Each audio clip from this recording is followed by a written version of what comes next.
Fala galera da realidade, beleza? Como é que vocês estão? Tudo tranquilo? No vídeo de hoje a gente vai ver como fazer debug log e FPS no seu projeto. Assim você consegue ver como é que tá indo esse seu jogo mal feito aí. E a parada do debug é muito simples, porque na hora que você colocar o óculos, você vai ter ali um visor onde que vai mostrar exatamente as coisas que estão acontecendo, assim como o debug no Visual Studio. Primeira coisa que a gente vai fazer aqui é o debug, beleza? A gente vai dividir esse vídeo em duas partes. A primeira é criando debug, e a segunda parte, né, capítulo na verdade, a gente vai colocar a parte do FPS. Vai estar tudo dividido aí no vídeo. Começando pelo debug, a primeira coisa que a gente vai precisar fazer então é clicar com o botão direito, UI, e vamos criar um canvas aqui. Vamos chamar ele de debug console, beleza? Se você clicar, você vai ver que está escrito Some Values Driving by Canvas. O que a gente vai precisar fazer é mexer nisso, porque a gente quer que ele tenha uma orientação referente ao mundo, beleza? O Render Mode aqui, a gente vai alterar ele para o World Space.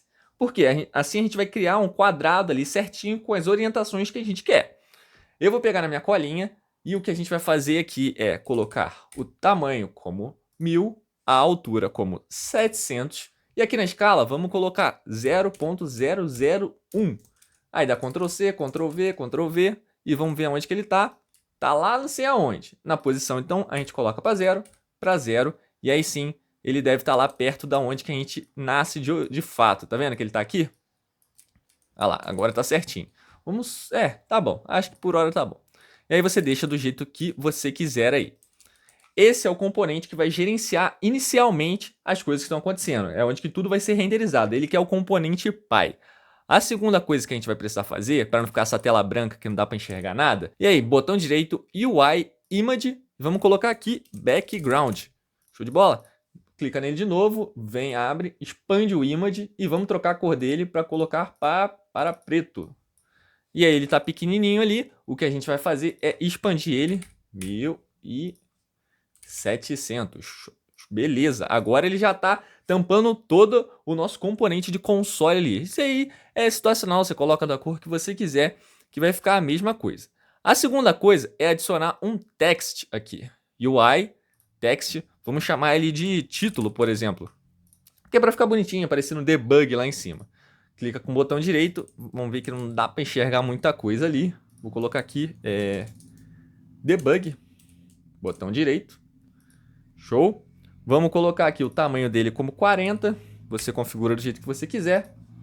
900 e 600. E aí você vai ver que ele já está aparecendo ali. Não, só não dá para enxergar nada, né? Cadê? Aqui, color. Opa, coloquei mais difícil ainda. Colocar vermelho, beleza. A gente já tem ali a parte do debug. Vocês não estão notando que a gente está construindo a tela igual como se a gente estivesse mexendo na internet? Então, a mesma coisa, fazendo um HTML CSS aqui. E aí a terceira coisa, a gente vai criar a label que de fato recebe esses consoles, né? Esses comandos de debug que a gente vai fazer mais para frente. Então, mesma coisa, botão direito, UI, text. Vamos colocar aqui de console, que aí é o texto que vai aparecer no console realmente. E aí, no width, você vai colocar 900, no height a gente pode colocar 500, lembrando que esses valores podem mudar um pouco de acordo com o que você está fazendo aí. Você quer uma tela enorme? Beleza, mas o conceito inicial, acabei não falando isso, na hora que você clicar em algum botão, a telinha vai aparecer presa a uma âncora na mão que vai aparecer mais para frente. Na verdade, vocês já viram no vídeo como é que funciona aí no início, porém a gente vai implementar isso, só para relembrar como a gente vai fazer isso tudo. Eu vou colocar aqui debug registros, né? Vamos chamar de registros para não confundir. E aí, cadê ele? Não está aparecendo para a gente. Vamos mudar a cor aqui também. Vamos passar para amarelo. Tá pequena a letra. Vou aumentar aqui para 30. E tá lá. É aqui que vai aparecer cada coisinha do debug. Show de bola? E a gente vai criar um script para poder estar gerenciando esse tipo de coisa. Então a gente vai criar dois scripts aqui, na verdade 3, já cria eles aí, que é o console controlador, debug controlador e FPS controlador. Vamos abrir eles aqui. Essa classe aqui, ela vai ser responsável pelo quê? Deixa eu ampliar aqui. Ela vai ser responsável por gerenciar como é que vai funcionar a questão do clique, qual botão que a gente vai colocar para associar e fazer com que o console abra para a gente. Então vamos definir algumas coisas aqui inicialmente. Primeiramente a gente vai colocar um Game Object UI, que é o componente, né? Aquela que a gente criou ali. Depois vamos criar mais um GameObject. Vamos chamar de âncora UI, que é o que a gente vai colocar na mão mais para frente. Vamos criar aqui uma variável booleana chamada UI está ativa. UI está ativa, que vai começar como false. E aqui a gente vai criar duas variáveis e você só vai precisar de uma, beleza? Essa variável, primeiramente, que eu vou fazer, eu vou colocar ela como serialize field, que é para ela ficar visível para a gente lá na Unity, que vai ser o quê? Um private input action reference. Você viu que já importou automático lá em cima. E vai ser botão de abrir debug. Esse aqui você vai precisar criar. O de baixo você não vai precisar criar, porque a gente vai fazer só uma forma para ficar lúdica e você entender no vídeo a questão do debug. Mas a de cima é o botão que vai abrir a tela de debug, beleza? A segunda aqui no meu caso vai ser o botão de escrever no debug. É só um outro botão que vai fazer uma chamada e vai colocar um console.debug lá, beleza? E embaixo a gente vai criar um private int contador, igual a 0. Você também não precisa criar isso daqui, é só para ficar mais fácil de você entender no vídeo, beleza? É só para ter um controle ali das coisas que estão acontecendo. No start, a gente vai precisar colocar o quê? UI set activity false, né? Porque ele tem que começar falso, a gente não quer que já exiba de cara. E no botão de abrir debug, a gente vai fazer o quê? Vai associar... Opa, fiz errado. A gente vai colocar o action.performed. Caraca, muito Fisk mesmo. E aí vai aparecer um recomendado, action performance, a gente dá tab. E aqui, vamos trocar esse nome, né? Não tem nada a ver. Botão de abrir debug. A gente está criando uma função callback, ou seja, a gente está criando uma rotina associada a apertar um botão, que no caso é o de abrir o debug.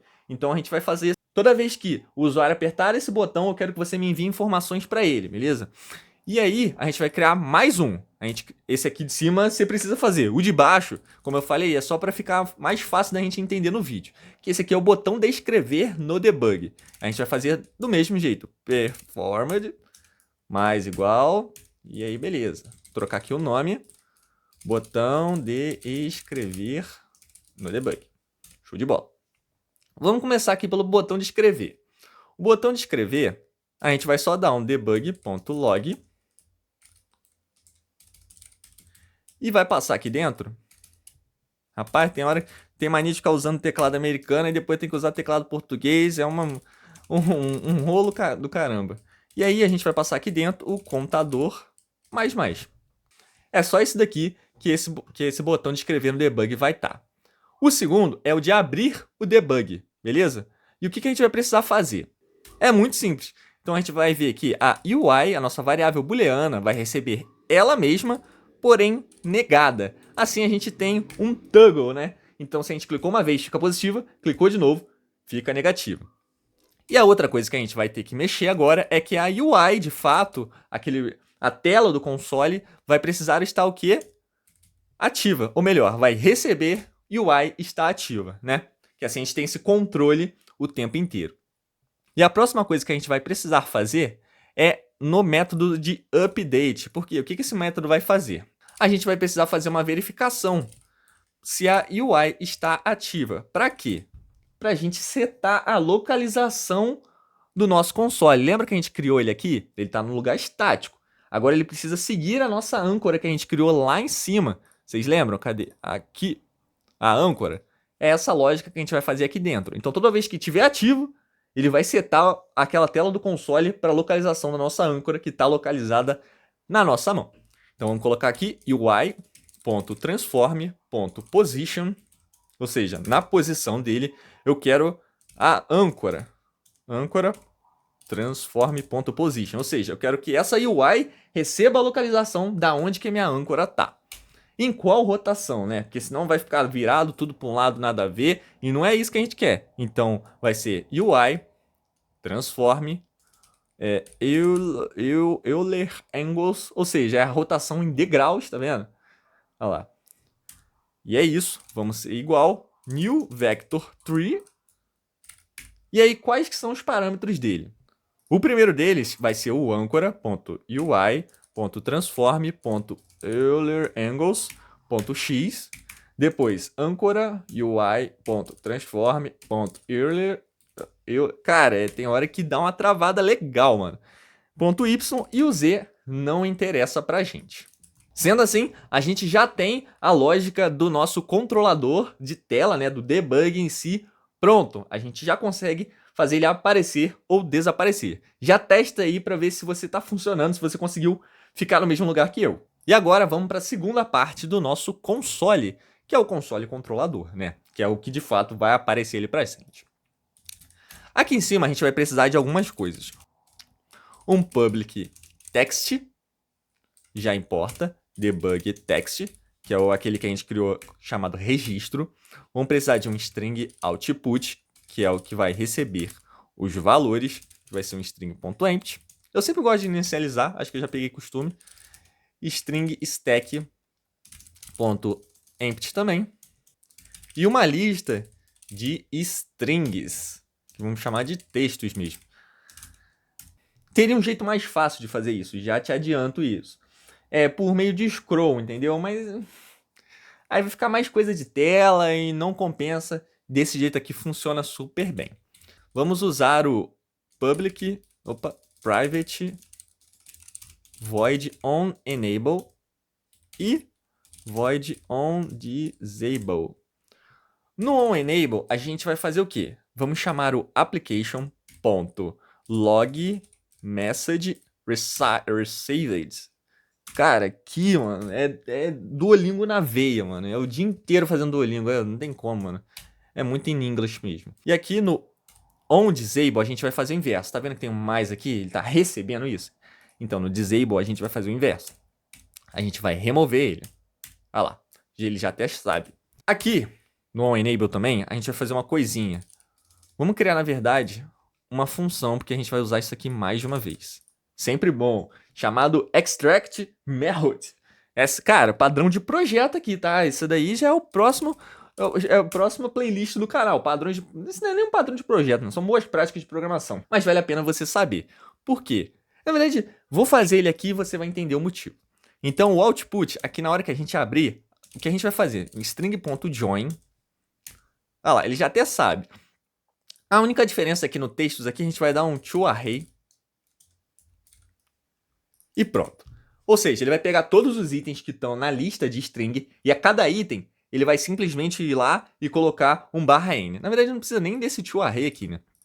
Ele já funciona. Então, colocou console, ele vai pegar item 1, 2, 3, a cada item ele dá um /n, e joga dentro do output. Isso na hora que a gente abrir, assim a gente já salva o debug, entendeu? Então a gente consegue fechar e voltar exatamente do jeito que a gente tá. E aqui, no log message, nessa lógica que a gente vai precisar fazer, qual que é a questão? Como é que vai funcionar isso? A gente vai dar um debug e vai adicionar essa última linha de debug no início da lista. Então, toda vez que você lançar o debug, ele vai estar no início da lista e os antigos vão descendo, entendeu? Assim a gente não precisa de um scroll, a gente elimina essa necessidade dele existir. Então, a gente vai colocar um textos.insert. No item 0, a gente vai adicionar o que? O condition, que é exatamente o texto que está vindo no debug, beleza? E aí, o que acontece? De acordo com o tamanho da tela ali, você vai precisar limitar o text, né? Senão ele vai crescendo. E aí ele vai sair daquele limite do nosso text. Tá acabando a memória do meu celular, então talvez minha câmera suma do nada. E aí a gente precisa limitar essa quantidade que tem na lista. Que no caso aqui eu coloquei 20 e vai do seu jeito aí. Então, textos.count, se for maior ou igual a 20, o que ele vai fazer? Opa, deixa eu remover isso. Ele vai dar um textos.remove at texts.count -1. Ou seja, ele vai remover o último item da lista, entendeu? Assim ele mantém sempre como 20. É 20, então insere, vai ficar com 21 e remove o último, fica com 20 de novo. E aí a gente pode vir aqui e colocar output.string.join e pronto.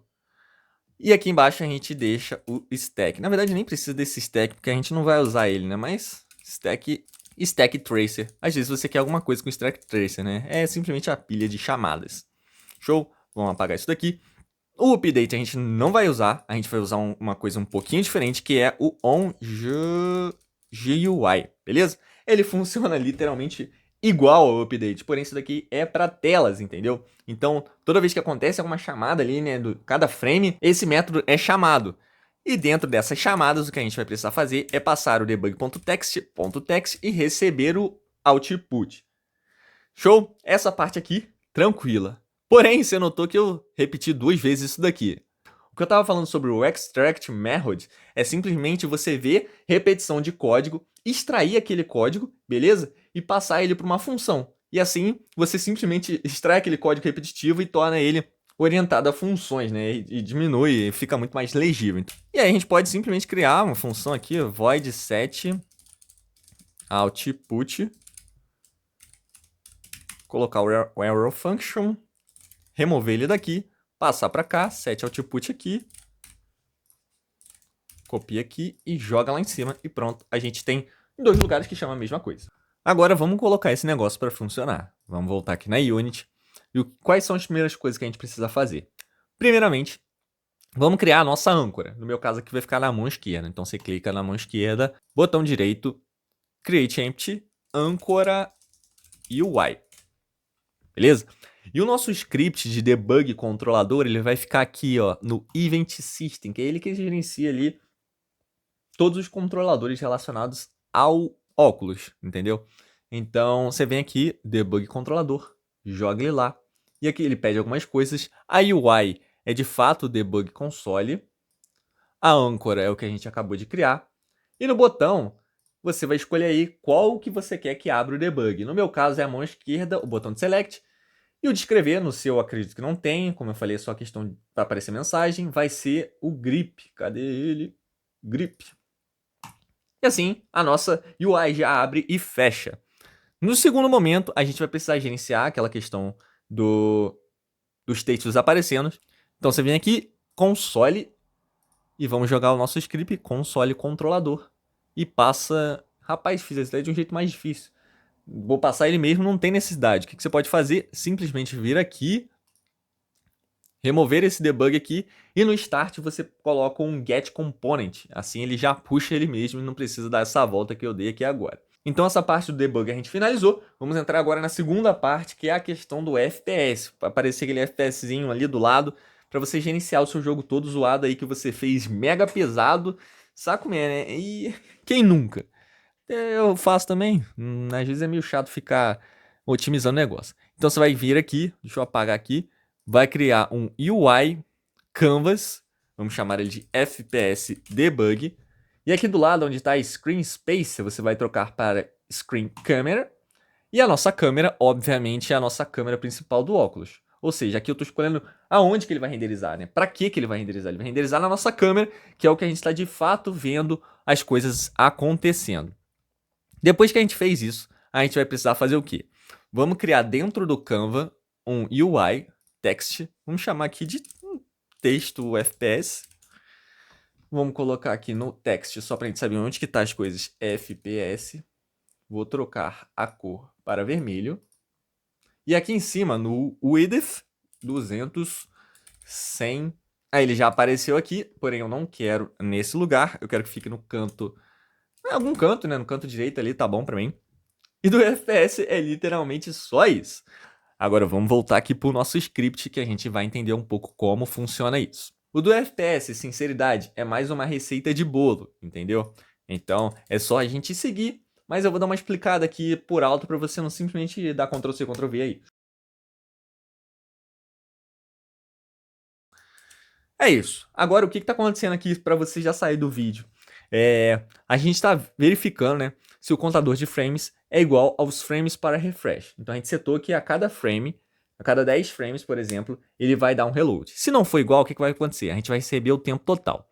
O tempo total recebe ele mesmo, mais time ponto delta time. O time ponto delta time nada mais é do que o que está escrito ali. É o intervalo de tempo entre o último frame que acabou de acontecer. E ele vai somando ali, né? E aí, na hora que esse contador de frames, na hora que bater 10 frames ali, ele simplesmente vai verificar, pô, já bateu 10 frames aqui. Ele é igual aos frames para refresh, ou seja, eu já posso dar o reload aqui lá na label? Se puder, ele faz esse cálculo aqui, que nada mais é do que pegar o tempo médio necessário para renderizar um quadro, né? É o FPS, mas só para te entender. Jogando isso na label e simplesmente zerando tudo para recomeçar toda a lógica, beleza? É isso, espero que vocês tenham gostado e valeu!